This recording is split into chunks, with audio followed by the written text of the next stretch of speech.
IndiHome, dekatkan pengalaman. Ada kembali di Apa Kabar Indonesia Malam, pemirsa. Saya akan langsung ke Pak Abdul Muhari ya. Pak Abdul Muhari, mungkin boleh langsung direspons apa yang tadi menjadi kendala dan juga keluhan warga di Aceh Utara, Pak. Nampaknya juga bantuan air bersih dan alat berat ini sangat-sangat dibutuhkan, tapi belum menyentuh ke area mereka. Ya, untuk Aceh Utara ini berarti aksesnya dari Banda Aceh ya. Saya sudah berkomunikasi dengan Dinas PU Aceh untuk kita mendukung alat berat yang ada di situ. Kemudian untuk air bersih, ini saya sedang berkomunikasi dengan PDAM dan juga saya meriksa stok truk tangki yang ada di eh, posko kita yang mungkin kalau misalkan tersedia akan kita kirimkan ke Aceh Utara. Tetapi untuk Aceh Utara, Pak, mungkin bisa disampaikan juga ke bupatinya beberapa kali ke posko supaya ini bisa langsung disampaikan oleh bupati, karena tentu saja kalau untuk kebutuhan-kebutuhan seperti ini disampaikan pemerintah daerah pasti akan langsung direspon. Jadi tidak ada permintaan yang tidak direspon, itu pasti akan direspon. Selama akses jalan untuk masuk alat berat itu bisa dilalui, pasti itu akan dikirim. Oke, tapi kalau kendalanya sendiri sejauh ini apa, Pak? Mungkin di Aceh Utara dan juga di wilayah terdampak lain ya, sejauh ini setelah memasuki hari ke hampir 3 pekan. Untuk daerah-daerah yang memang akses daratnya masih sulit, itu catatan BNPB itu ada 3 lokasi ya, Benar Meriah, Oke? Gayo Lues, dan Aceh Tengah. Ini saat ini Benar Meriah sudah mulai bisa ditempuh karena mulai terhubungnya beberapa jembatan yang insya Allah awal minggu depan, besok atau lusa itu sudah bisa dilalui via jalur darat. Karena kalau misalkan jalur darat utamanya tidak bisa ditembus, maka secara otomatis menggeser alat berat ini tidak bisa dilakukan. Nah, inilah kendala kenapa di beberapa desa, jalan lintas desa dan penghubung kabupaten, misalkan antara Aceh Tengah dan Benar Meriah, Oke. itu ada satu section jalan yang masih ambles sehingga masyarakat masih ada yang melintas, tetapi itu sudah diklarifikasi juga oleh Bupati Benar Meriah.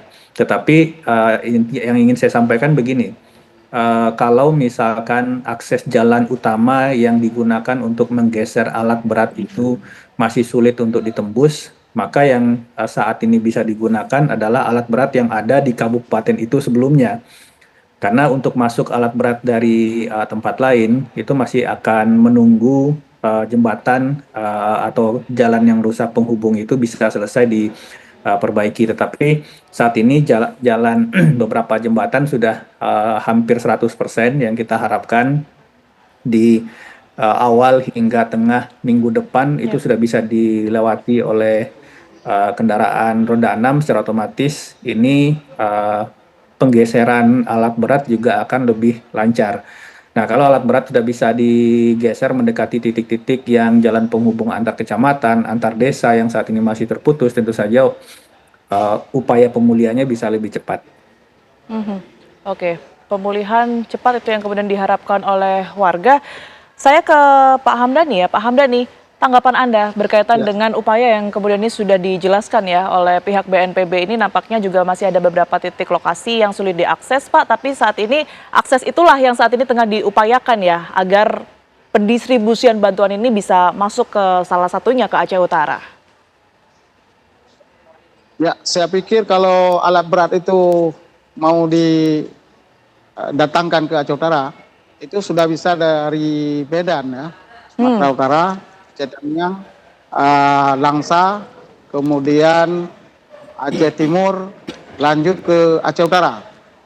Kita berbatas dengan Aceh Timur. Cara lain adalah dengan laut ya, dengan kapal laut. Kita memiliki pelabuhan Perungguku, ya, pelabuhan internasional. Hanya itu yang bisa ditempuh kalau menghadirkan alat berat.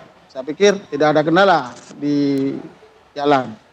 Karena yang terputus di Aceh Timur itu kan di hari ke-10. Habis itu sudah lancar.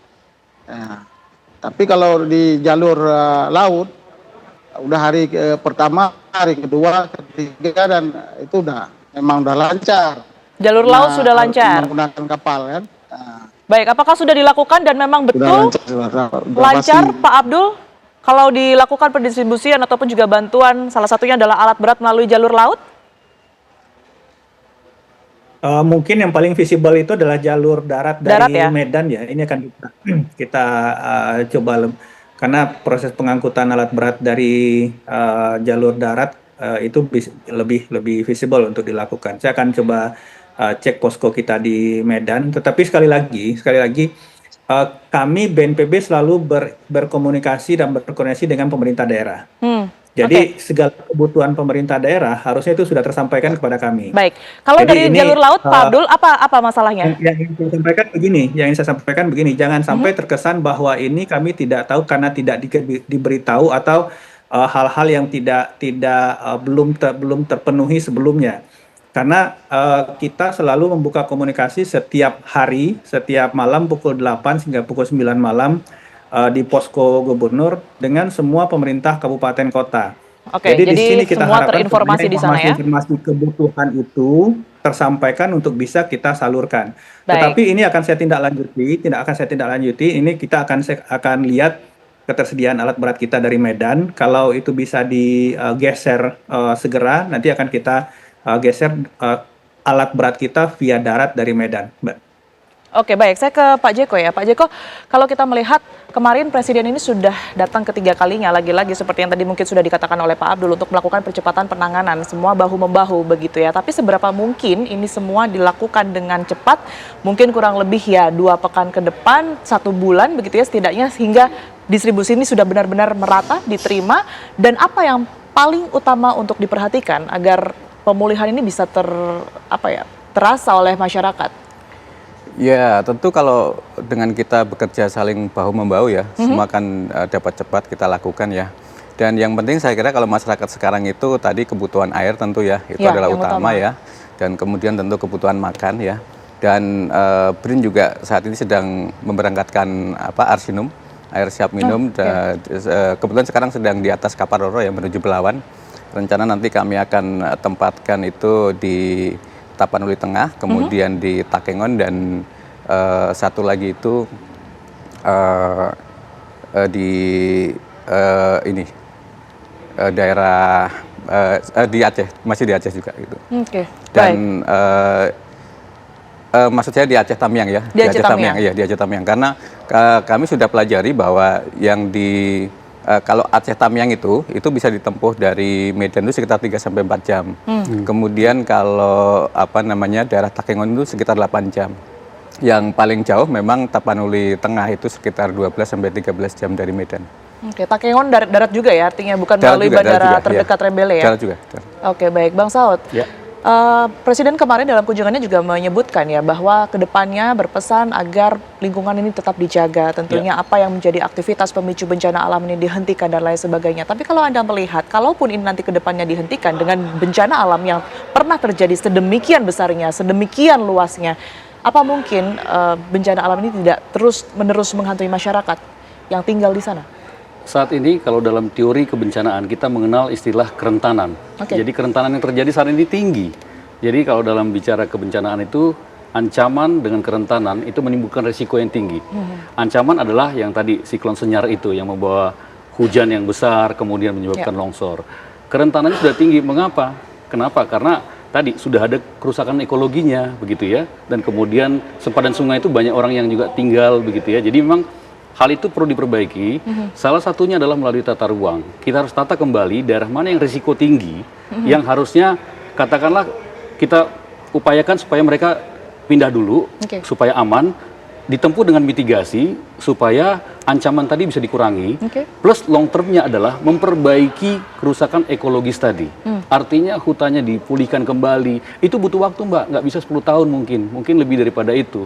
Tetapi kalau itu tidak dilakukan, climate change semakin meningkat, maka risiko akan membesar. Jadi kita harus mau tidak mau memperbaiki lingkungan. dan memperkuat mitigasi bencananya. Bisakah masyarakat tetap tinggal di Ya. wilayah mereka tinggal sebelumnya, Bang? Bisa saja, karena tidak mungkin kita pindahkan semuanya, Oke. tetapi dibuat adaptasinya, pilihan jenis rumahnya. Jadi kami di SAPPK di ITB itu melakukan kajian-kajian terkait jenis-jenis rumah yang lebih tahan terhadap katakanlah angin, terhadap banjir. Kita bisa belajar lihat kearifan lokal kita di Sumatera Selatan misalnya, di mana rumah panggung begitu ya, sebagian itu bisa terbantu untuk melindungi terhadap banjir.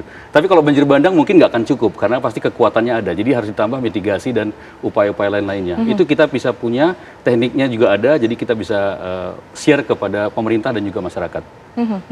Dengan bencana yang terjadi seperti yang tadi disebutkan oleh Bang Saud ya tentunya ini memiliki kerentanan yang tinggi begitu ya. Nah, apa sebenarnya yang harus dilakukan detail ya begitu ya untuk kemudian ini melindungi masyarakat, tidak hanya menjaga lingkungannya saja tetapi apa yang perlu diketahui masyarakat itu yang nanti juga perlu kita bahas tentunya ya di segmen berikutnya. Tetaplah di Apa Kabar Indonesia Malam pemirsa.